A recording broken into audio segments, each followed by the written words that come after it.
Nabigyan po kayo ng award. I think ng DILG po ito. Huwag niyo sabihin hindi niyo alam. Siyempre, pinagmamalaki niyo po ito. Opo, Your Honor. Mayor, sagot ka lang ng tama. Hindi tayo magkakatalo kung tama at katotohanan lang yung sasabihin niyo. Anong dahilan? Ba't nakakuha po kayo nitong award na ito? Maayos po yung pagpapatakbo po. Maayos. Masasabi niyo dahil tapat at transparent. Yun po yung nakalagay sa award eh. Opo, Your Honor. So yun yung sinasalamin po ninyo bilang isang mayor at leader ng SUAL. Opo, Your Honor. Okay, bukod pa dyan, binigyan kayo ng DILG ulit ng Seal of Good Financial Housekeeping 2019. Kayo po yung nag-post nito, nakita ko sa post po ninyo. Tama po ba ito? Tama po, Your Honor. Do you take pride of that na transparent kayo at maayos ang pamamalakad po ninyo? Do you take pride? Opo, Your Honor. Bilang isang mayor, sir, masasabi niyo po na transparent at tapat po kayo. Sa paanong paparaan niyo po ito pinapakita bilang mayor? May mga programa po ba kayong pinapatupad para dito, Your Honor?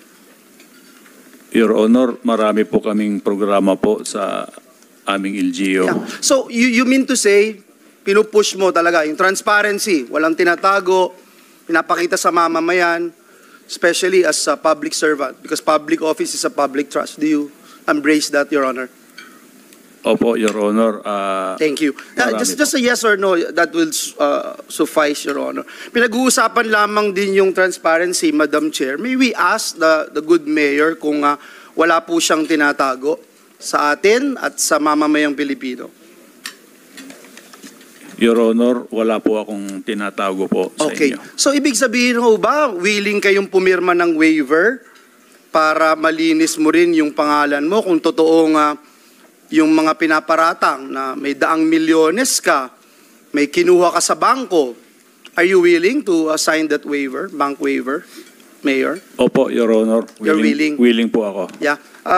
Let's put that into the records, Madam Chair, at maraming salamat, Mayor. I salute you. Dito po sa pinakitang mga receipts, no, na binili po ninyo dun sa Majesty Lumber. Kanina si Roderick Carolino, inamin niya na dinideliver niya doon sa iyong lugar. Iyo daw po yun, yung happy whatever compound something. Tinitingnan ko po yung mga resibo. Ito po ay delivery receipts lamang, Mayor. So ibig sabihin po ba nito, merong official receipts po ito? Hindi ko po alam, Your Honor. Kasi kung may... transparent tayo. We wanted accountability. Mr. Roderick Carolino, ito hong delivery receipts na ito, meron po bang official receipts ito? Kapag nag-request po sila, send. So ibig sabihin, hindi ka nagbibigay ng official receipt? Yan lang po yung mga resibo po na inano po namin. Pag hindi ka nagbibigay ng official receipt, ibig sabihin, hindi ka nagbabayad ng buwis. Yan lang po yung parang sinasubmit, Sen. I'm sorry? Yan lang po yung sinasubmit namin sa mga... So wala kang binabayarang buwis pag kumikita yung kumpanya mo? Agent lang po ako, Sen, bali sa office po sila kumukuha ng resibo. So ano ka sa Majesty Lumber and Construction? Sister ko po yung owner. Okay. So, nirefer ko din po sila sa Majesty para doon po sila mag-order. Tapos ako rin po yung nangungulekta ng payment sa kanila. At saka nagbubook po ng order. Para mabilis yung ating pagdinig, Madam Chair, may I just move that we subpoena itong mga official receipts na nakapangalan kay Mayor Alice Go at Mayor Liseldo Calugay. I so move, Madam Chair. So ordered, COMSEC paki-issue yung subpoena do sa STECUM sa mga dokumentong iyon. And as well, the earlier motion, manifestation of Senator Joel, yung status report galing kay Mayor ay isasubmit po sa komite. Maraming salamat. Roderick, bakit mas mura daw sa Majesty Lumber? Kasi dumadayo pa sila guwawaping sa Suwal dahil mas mura daw. Bakit kaya mura ang materyales po doon? Wholesale price po, Sen. Wholesaler po sila. Yung mga Mayor Calugay, yung mga binibili nyo na materyales dito sa Majesty Lumber. Dumadaan po ba ito sa bidding? Hindi na po, Your Honor, dahil po yun ay sa private po ginagamit at Your Honor. So wala po kayong binili from the munisipyo to Majesty Lumber? Wala ho? Lahat po yun private lang? Opo, Your Honor, wala po. Very interesting, Madam Chair, no? Kasama siya doon sa namamasyal lang at naisipan nilang dumaan sa PNP chief and they were accommodated doon sa PNP chief's office, no? Let me go to saan to? Yeah. Mayor Kalugay, salamat at pinagbigyan nyo na mag-sign ho kayo ng bank waiver, no? May nakapagsabi po sa atin na kamakailan, nag-withdraw po kayo. In fact, after the hearing, Madam Chair, nag-withdraw kayo ng 350 million at 150 million sa Banco de Oro at Security Bank. Bukod pa po ito dito sa 150 million na nabanggit noong nakaraang hearing, Madam Chair. So nakaraang hearing may 150 million na nabanggit, tapos after nakapag-withdraw ng 350 million at 150 million. So are you still, after you already agreed to sign a bank waiver, are you still denying the fact that you have hundreds of millions of bank accounts, Mayor Kalugay? Hindi po totoo, Your Honor, po yung mga hundreds million po na withdraw po, Your Honor. But do you have hundreds of millions na pag-aari o salapi, Your Honor? Wala po tayong ganyan, Your Honor. Siguro matanong natin yung AMLAC if meron silang na-monitor na ganito, no? Attorney Arpon, please prepare to answer the habang question of pabababain Senator po Joel. natin yung taga-AMLA. Your Honor, Mayor Kalugay, nung sinabi niyo po kanina na kayo ay PO1 bago kayo pumasok sa politika, magkano ang sweldo ng PO1, Your Honor? Kung hindi po ako nagkakamali, Your Honor, siguro may get 20,000 po. Noong pong where is it?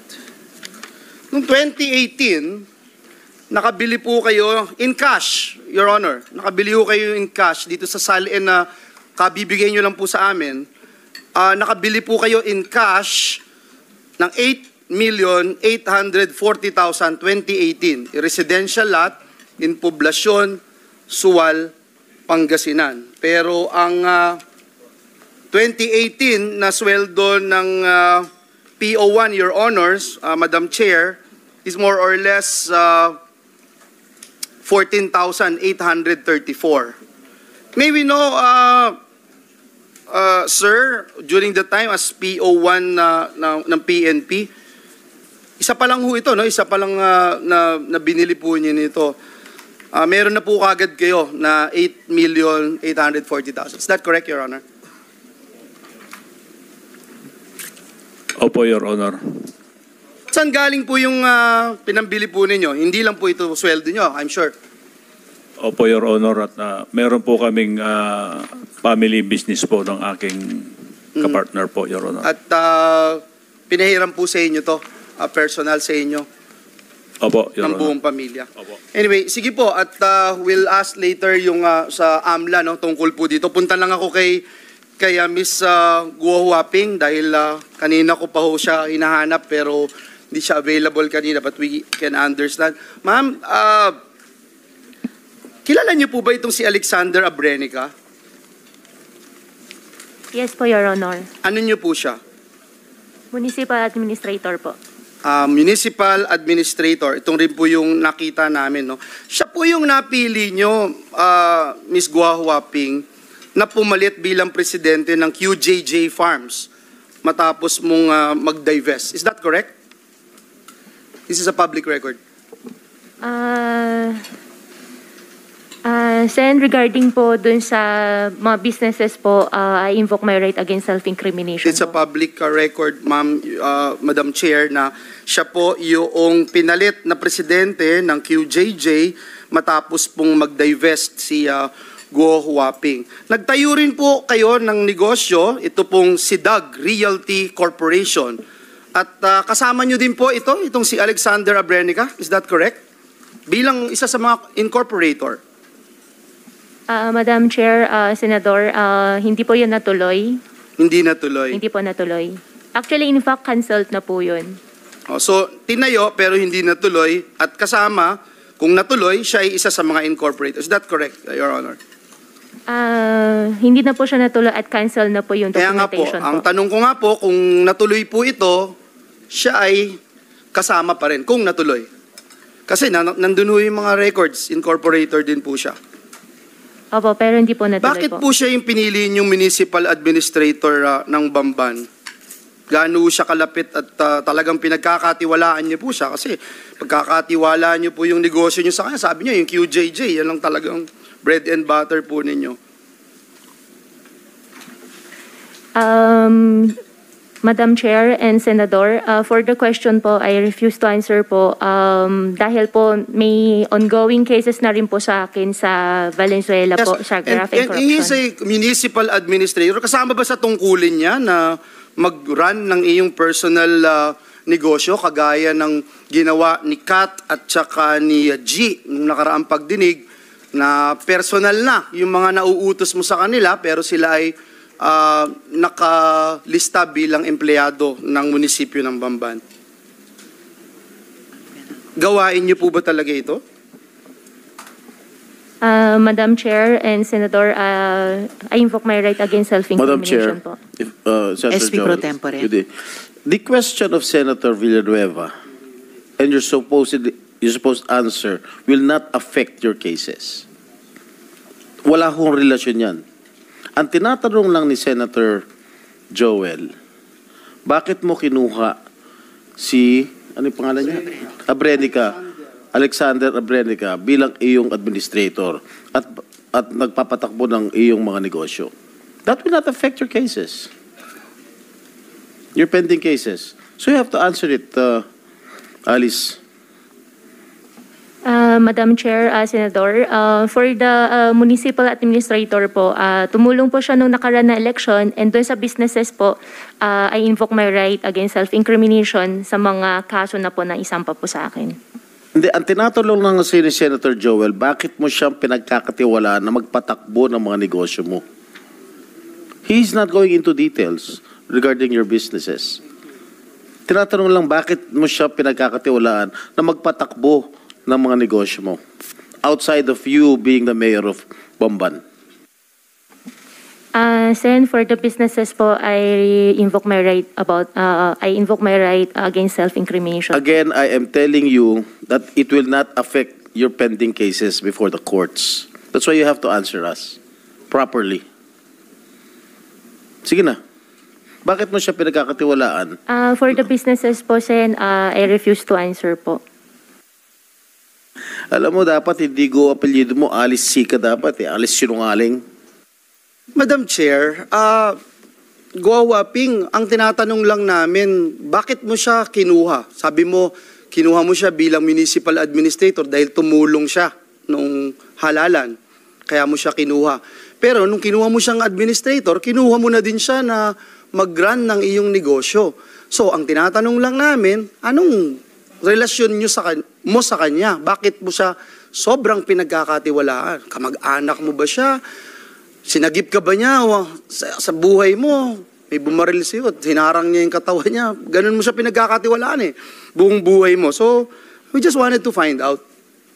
Kasi, kaya namin tinatanong sa'yo, this is in aid of legislation, we wanted to find out why a chief executive can actually do anything. Parang lahat pwede mong gawin. Si G at si Kat, nagulat dito sa Senado, sa pagdinig, pinapagawa mo na siya ng mga bagay na hindi na para sa munisipyo ng Bamban. And yet, sila ay nasa ka-payroll sa munisipyo ng Bamban. Ito, municipal administrator mo pa. Siya na yung talagang pinaka-representative mo sa buong Bamban. And yet, siyang magmamanage at siyang pumalit sa'yo bilang presidente nitong QJJ. So, we just wanted to understand. Bakit siya?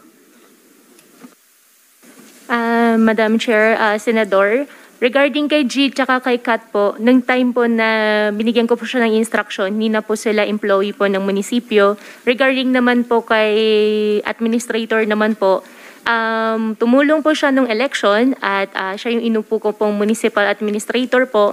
And for the businesses po, I invoke my right against self-incrimination po. Okay, alam mo, isa pang kasinungalingan na binanggit nyo dito, Sheila, Cassie, sabi nyo, Sheila, nung una, kayo lang ni Alice, ni G at ni Kat yung pumunta sa trip, no? Yung barkada trip ninyo nung Chinese New Year. Tapos, yung sumunod, nadagdag na si Cassie tsaka si Duan Renwu. Ngayon, tinignan namin yung manifesto ulit, binalikan namin, katabi mo nga Alice, Cassie, itong si Alexander Abrenica. Natatandaan mo ba yon? Nung nagbarkada trip kayo sa Taipei para mag-celebrate ng Chinese New Year, Cassie? Kilala mo ba si Alexander Abrenica? Hindi po, Mr. Chair. Hindi mo siya kilala?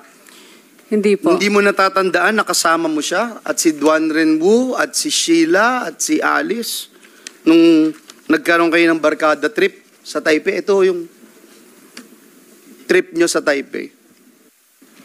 Hindi po. Sheila, nakalimutan mo rin yon? Pangatlo na to na nag-iiba-iba yung kasama po si Alex. Opo. Kasama. Opo. Okay. So sa pangatlong pagkakataon kasama na.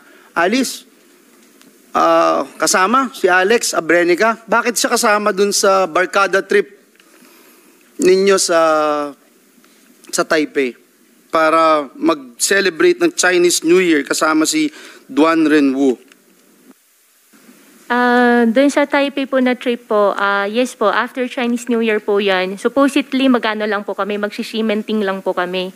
And initially po, dapat mas marami pa pong mayor's office staff po kasama, however, na-cancelled lang po. Si Duan Renwu naman po, sinama lang po ni Cassie dahil in-invite po ni Wesley po si Cassie.